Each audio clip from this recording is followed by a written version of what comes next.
Presidente, eu lembro que o ano passado, quando fui presidente desta casa, recebi muitas comissões de motoristas e muitas vezes pedindo pouco. Pedindo pouco.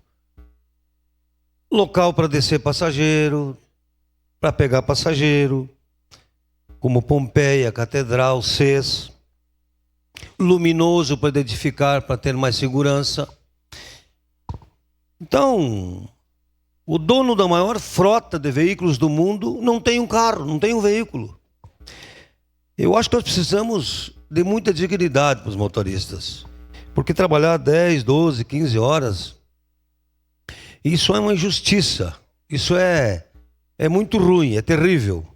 Então, é um longo caminho a percorrer. É um longo caminho a percorrer. Eu vou votar sim, porque o lado mais frágil entre o motorista e o aplicativo é o motorista.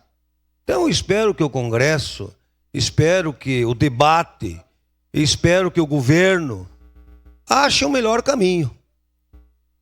Porque, nas horas difíceis, Covid, quando está desempregado, o trabalho ajudou muito as famílias. Sim, mas precisamos ter dignidade.